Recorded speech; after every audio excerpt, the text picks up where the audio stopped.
Okay, good evening, good evening. This is me making a video going over the quiz that we took in class the other day. If you guys have questions, come find me this week before the test, but I'm gonna go ahead and get started. Hopefully you guys can hear me okay. Okay, so I think when we're doing this, right, for like any of these questions, I think the hardest part is just making sense of the notation. Right, and the questions usually aren't too bad once you make sense of it.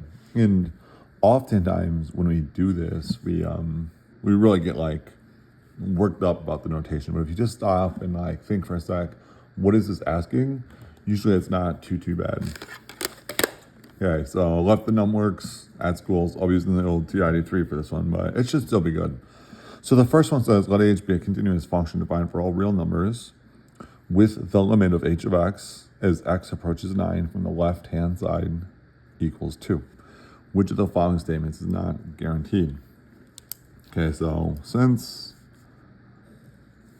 hey, we've got this continuous function, right, and they're saying as I'm approaching 9, 1, 2, 3, 4, 5, 6, 7, 8, 9.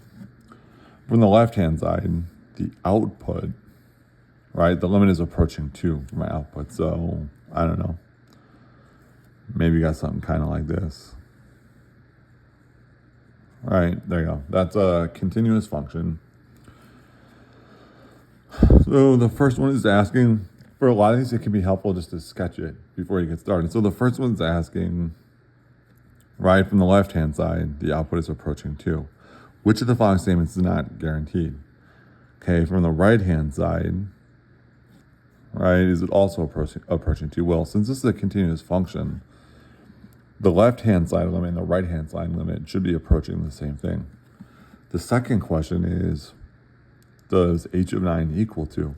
And if you remember, the definition of continuity is, the first one is, right, it's got to be, the limit has to be defined.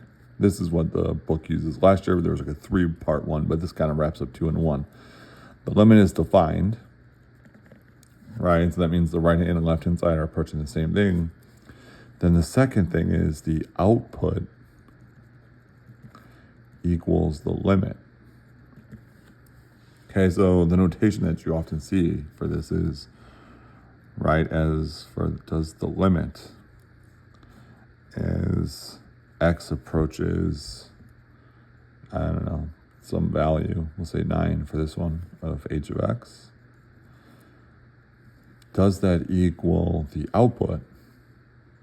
Does that equal the output of h of 9, which in this case is true, right? Because it's a continuous function. That's the definition. So those are good. Let's see. This is basically what I just mentioned, right? That the limit has to equal the output. This last one is asking, does h of 2 have to equal, right? Does the limit as x approaches 2 equal something different? I don't know about that. You know what I mean? Like those, as I approach this way, it could be here. They're saying like this would be up here somewhere. I can't know that, so that's the right answer. For the second question, the function f is given by f of x equals x squared minus 6x minus 7 divided by 3x squared minus 9x minus 12. For which values of x does f have a removable discontinuity? So my first thought process is I'm going to factor this, I'm going to factor this. Okay, so using the area model, right? Some people like to use the diamond. I'm going to use the area model. X squared minus 7, so this is going to be x, this is x, and it's going to be minus something and plus something, right? Because it's multiplying to a negative. And I think this is x minus 7 and x plus 1, which gives us 1x minus 7x, right? So we took the numerator and factored into x minus 7 times x plus 1. I'm going to do the same thing with the denominator. I'm going to start by factoring a 3 out first. So this is the same thing as x squared minus 3x minus 4. And I can take this and factor this into x times x. This is x plus 1 times x minus 4. Let's just check it. Negative 4 times 1 is minus 4. This is 1x, and this is minus 4x.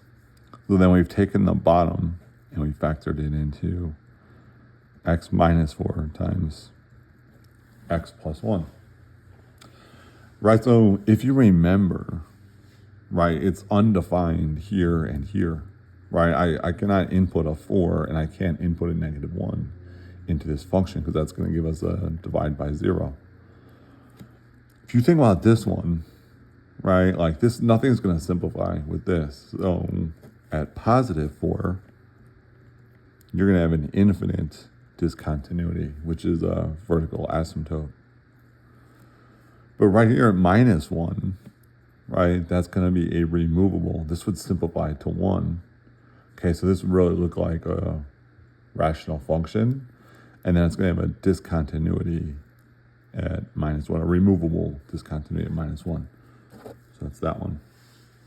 Yeah, third question, Third question, let f be a function with f of negative 3 equaling 10 and f of 2 equaling 1. Which of the following conditions guarantees that there exists some c for negative 3 less than c less than 2 such that f of c equals 5?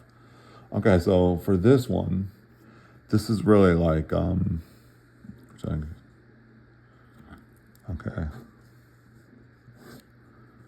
There we go. So f is a function when I input negative 3, my output is 10. So something like this. F of 2 equals 1. So just by starting and sketching, that can be helpful. Then we can think about the notation. Which of the following conditions guarantees that there exists some c? So there's some input in between my two like endpoints, negative 3 and 2, such that f of c equals 5. Well, right, I can, they're saying there's negative 3, there's 2. They're saying c is somewhere in between these two inputs. Okay, and then, right, this function is continuous. Let's see, which the following conditions here. Well, they're saying like, this is the intermediate value theorem. Okay, so if I put c here, let's say that is c, 1, 2, 3, 4, 5. Right, I can put it like this. Which of these conditions guarantees that there exists, right, that it has to pass through this output? F is defined for all x on the closed interval. Well, right, that doesn't mean I necessarily have to, I can define it all sorts of ways. I can do like piecewise functions or step functions, and it's not going to be necessarily passing through here. F is continuous on the closed interval, negative 3, 2. F is decreasing on the closed interval. F of x is greater than 0 for all x in the closed interval. So it's going to be this one, right? That's like the condition of, that's the condition of the intermediate value theorem. That it's got to be continuous for that to work. Not decreasing, not, the output doesn't have to be more than 0, right? You can kind of sketch things that do something different. Right, there you go. My outputs are less than 0. This is not meant. So it's going to be that one. I wish I had a better way to explain that, but that's all I got. Let g be the function given by g of x equals 3 times the absolute value of x plus 5 divided by x plus 5. Which of the following statements is true? If you remember the parent function for this one, right, I forgot when we did this, but the parent function for this one looked kind of like this, right? It was this way, and this way. And if you're not sure, you can just, right, this is the absolute value of x over x. You can just try plugging some numbers in to see, right? If I plug a 2 in, right, 2 over 2 is going to be 1. 3 over 3 is going to be 1. And if I put a negative 2 in, negative 2 absolute value is 2, divided by negative 2 is negative 1. So I get some kind of like this, and it's undefined at 0 because I can't divide by 0 here. So if I take this is just going to stretch it. So this parent function is going to be like a height of 1 and negative 1. When I do this would make it instead a height of 3 and negative 3. And then this is going to shift it. This is going to shift it 5 units this way. All right, so it'd be like here and here. Okay, so let's think about the options here. The limit is x approaches -5. Well, right, this is -5 now since we shifted it. Is equal to 3. Well, that's not it because the right-hand side and the left-hand side would be different. Has a jump discontinuity x equals -5. I'm pretty sure that was it, but let's just see the rest. A removable discontinuity, it's not removable, right? And removable discontinuity is the limit has to be defined, which is not this one. And it has an infinite discontinuity x equals, that's not it either, right? That would be a vertical asymptote here. So it's got a jump discontinuity x equals -5. All right, next one. For -2, less than x, less than or equal to 10, a function k is known as values, such that f of x is less than or equal to k of x, less than or equal to g of x, where f, g, and k are continuous functions. What can be said about the limit of k of x as x approaches 3 if the limit of f of x equals 17 and the limit of g of x, both of these approaching 3, equals 19? Okay, so this is basically asking about the sandwich theorem or the squeeze theorem or the pinch theorem. So just remember, with the squeeze theorem, they're saying like I have two functions. This is the function I'm interested in. And they're saying this function is always, the outputs are always more or equal to this one. And this one's always less than or equal to this one, like the outputs. Okay. So they're asking about at 3, 1, 2, 3. And for k of x, they're saying, what is the limit of k of x? Like, what can we say about it? If we know the limit of f of x, right, let's say this is 17. And g of x is 19. Well, you can imagine two different functions, right? Maybe this is, I'll do f of x with a dotted line. Maybe f of x is something kind of like this, like some sort of parabola. And maybe g of x is, I don't know, like a sine curve. Right? And so we know k of x, which I can do like a thick dashed line, has to be between these somehow. I don't know what this function looks like. I just made it up. But can we answer any of these questions? So can we say for sure that this middle function has to have a limit as x approaches 3 of 18? We can't say that, right? It could be closer to this. It could be closer to this. There's an infinite amount of possibilities. So we can't say that one. The limit of k of x to x approaches 3 does not exist. Well, it might not exist, but I don't know. And actually, it does exist because it's continuous. So that's not even true. There's not enough information is what it is, right? Because if you think about it, kind of makes sense. Like I don't have enough here to say, is it 17, is it 19? For the squeeze theorem, I want to pinch them together. So I know for sure exactly what it is. Okay, the next one. The function f is given by f of x. It's the piecewise function. And once again, if you sketch it, it might be helpful. Like read the notation for a sec, sketch it, and think, what is this asking?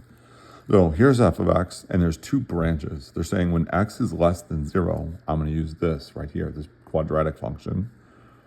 And then if x is greater than or equal to 0, I'm going to use this exponential function. Okay, and it's like k is some stand-in for some coefficient we're going to try to work through. But let's just think for a sec, right?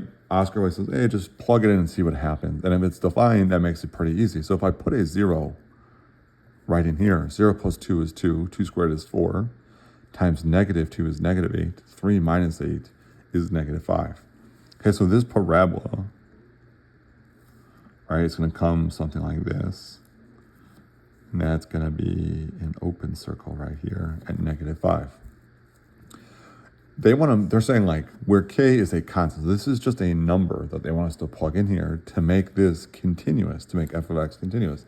So basically all that means is this branch right here, when I plug a 0 in, because that's what I'm going to use for actually plugging 0 into this function, this has to equal -5 to pick up where this one left off. I can start by plugging a 0 in here. Anything to the power of 0 is 1. E to the power of 0 is 1. 3 to the power of 0 is 1. Anything to the power of 0 is 1. Okay? So what does this have to be? Some number times 1, right? Like some number times 1 plus 1 has to equal -5. Well, that's -6. Right? -6 times 1 is -6, plus 1 is -5. That's going to make that function continuous. All right, the next one. The function, I think on the test I made a mistake. When I put it in the Google form, I said this one, but it's this one. Let's just talk about the reason. When I look at this, right, like you should say to yourself, okay, well, it's going to be continuous, except where it's undefined. And it's going to be undefined when this is made to be 0 or this is made to be 0. Okay, so I can't plug a -2 in, and I can't plug a -4 in. So this notation is just like a set notation, right? Or interval notation. They're saying like, well, if you think about the number line, right, from -infinity to infinity, well, I can plug in everything up to -4. Here's -4, right? So all these numbers are fine to plug in. I can plug in -100. I can plug in -36.7. I just can't put -4 in because that makes it 0. And the same thing with -2. But everything in between those two I can plug in, right? Just not these two, and then everything this way. So I can plug in the set of numbers from -infinity to -4, and this means this U means the union of, which means like this, right? This and this and this. Okay, so -infinity to -4 or -4 to -2 or -2 to infinity. Okay, select values of a continuous function given the table below. For 0 less than or equal to x, less than or equal to, what is the fewest number of x-intercepts on the graph of f? So this is, what lesson was this? This is intermediate value theorem again. Yeah, this is intermediate value theorem. So for intermediate value theorem, let me pull this up. Okay. All right, here we go. So this means it's going to be continuous from, okay, so from 0 to 10, we know that this is a continuous function. We know the outputs over that range go from -12 to 18. So it's going to hit everything. Let's see, it's going to hit everything in between it. And we also know, like, okay, every time it's crossing, all right, so 0, -12, let's say that's down here. Oops, sorry. 0, -12 is here. 2, -1 is here. 5 and 4 is here. 7 and -3 is here. 9 and 8 is up here, whatever. Something kind of like this. Maybe. Negative to positive. Back to negative. Okay. So for 0, what is the fewest number of x on the graph of -1, 2. Sorry, it's a little longer. There you go. Okay, so every time I'm switching from negative, this is one of the uses of the intermediate value theorem. Anytime I'm switching from a negative output to a positive output, right? So somewhere in here, it had to cross through the x-axis. Right? Same thing here. It had to cross through the x-axis. Same thing here. So there's 3, right? 1, 2, 3. There you go. The complete graph of y equals f of x is shown for -2 to 2. So they're saying, like, here's -2, here's +2, right? And this is f of x over here. Okay, so that's the first piece of the notation. Which of the following functions continues in the closed interval from -2 to 2?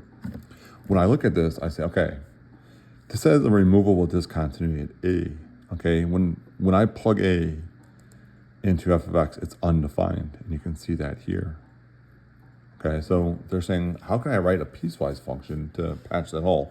And they're going to call that new function g of x, and they're saying, all right, we're going to take f of x and fill the hole in. So let's kind of go through these, maybe piece by piece, and we'll see which of these makes the most sense. So the first one says g of x, use f of x except when x equals b. Well, this doesn't even make sense because b is an output, okay? So it's not that one.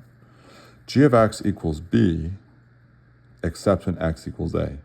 That would look different. That would be like a right? Like a horizontal line.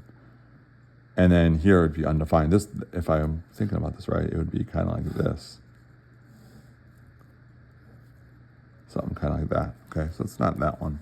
Okay, so this one, they're saying for every value except a, use f of x. So we're going to use this for all of them except this. When x is this, I want to patch it in with this.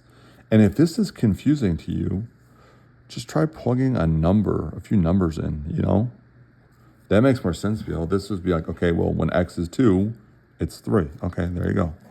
It's that one. All right, next, the function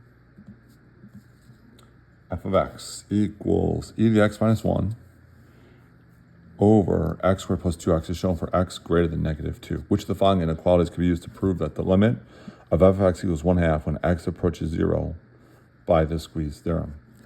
So there, imagine like the previous one where you had like f and k and or f, g, and h, I think. They're giving you the middle one here. They've taken this function, right? And we'll cover at some point why does that look exactly like that. But they got this function, and it looks like this. Okay, and it's undefined here. It's undefined here. So, which makes sense, because if you imagine plugging a 0 in, you're going to divide by 0 here. So they're asking like, which two functions can I use to sandwich this? So, so I can define the limit, okay? And let's just go through them. 0.5 less than f of x less than 1 would be like two horizontal lines here, so that's not going to help. F of x, all right, this is 1 plus x, and this is x. Those would be two lines that are parallel to each other, right? Like one would be this way, and one would be this way, so that doesn't help. This one. No, let's do this one first, because that's probably easier for us. That's just the parent function. That's the parent function of a parabola that's been moved up half of a unit, okay? So, right, however this would look, I don't know. Whatever, something kind of like that, okay? So that's going to be above it, and that's going to kind of hit here. And then I want to think, is this going to hit down here? Well, the cosine of x, if you remember cosine starts at 1, well, this is going to be half of that. And if you weren't sure, just plug it into your calculator and see. Right, if I take the cosine of 0 is 1, 0.5 cosine of 0 is 0.5. Right, so this is going to be like a cosine function. I don't know, whatever, that's a pretty crappy version of it, but it's not really the point. The point is this and this are going to sandwich or squeeze this function, so I can say the limit has to be this because it's between these two functions. The graph of a function, y equals x is shown in the interval -7 to 7. For which x values does f have a removable discontinuity? That's the first question. And then the second, for some value in the domain of f, where where a is less than 7, greater than -7, the two limits from the right and left don't equal each other. What is the value of a? So let's do this one first. This one's easier, I think, for people. Removable discontinuity. Okay, continuous. There's a removable discontinuity here. Okay, so the removable discontinuity is at -2. And, okay, jump discontinuity, infinite discontinuity, and another removable discontinuity here. So -2 and 5. If you remember removable discontinuities, like if I did it with like notation, a removable discontinuity, the limit is defined. So like I can say this has a limit. Right, so if I said the limit of f of x as x approaches -2 from the left-hand side, that equals the limit of f of x as x approaches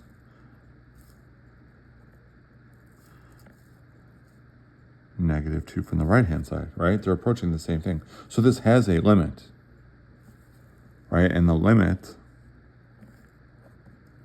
of f of x as x approaches -2 is equal to 3, right? Equal to 3. But if I ask you, what is f of 3, right? Well, or sorry, f of -2, right? It's not 3, it's actually equal to 5. And because this limit is defined but does not equal this, that's the definition of a removable discontinuity, right? The limit is approaching something, but it's not approaching that output. Same thing here, right? Like it's here and here, the limit is defined, but the output is something different. It does not equal the output. So this is like the technical way to define it, would be like the limit, and sorry, this is for part A, I'll try to wrap here. The limit of f of x as x approaches -2 does not equal f of -2, right? We've proved that the limit exists, but that does not equal the output, okay? For some value in the domain of f, the same thing, from like -7 to 7, the left-hand side limit and the right-hand side limit are not equal to each other, okay? So different than this one, right, where the left-hand and right-hand side equal. This one's saying they're not going to equal each other.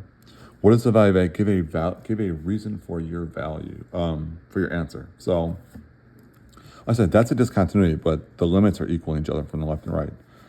The limits here are going to equal each other from the left and right. So these two removed ones are not it. So we have like two choices: this jump one or this infinite one. This one is not it, because this happens because I cannot input 4 into my function. It's not in the domain, okay? So that kind of excludes that. So it's this one here. It's this one here. So I could say like, right, the limit, let me see how I write it. Yeah, I guess I could just say the limit of f of x as x approaches 1 from the left-hand side does not equal the limit of f of x as x approaches 1 from the right-hand side. That's like indicative of a jump discontinuity. And I could also say that like f of 1 in this case equals 0, right? So there is an output. It is in the domain, but those two sides don't equal each other. So that's our proof. All right, last question. Letty is driving a scooter during the time interval from 0 to 25 minutes, at which she's driving, is given by the continuous function v measured in miles per hour. Values of v of t for selected values of t are given in the table. So this is just telling you, okay, like I have some function, and this is time, and this is v of t, right, our velocity.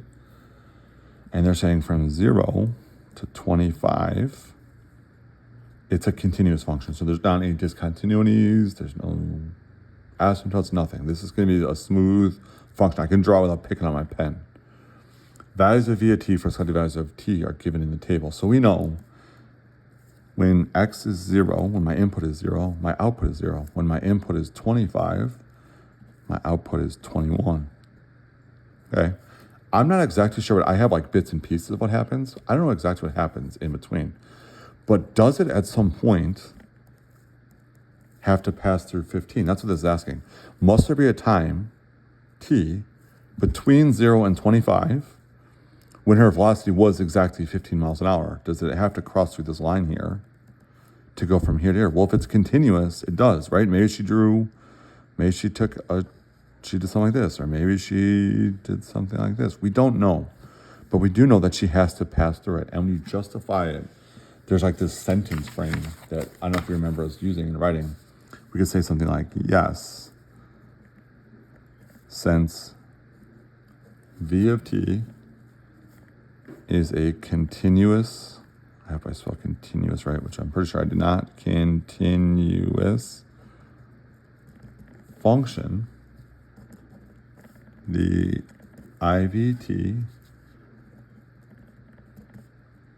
guarantees that this function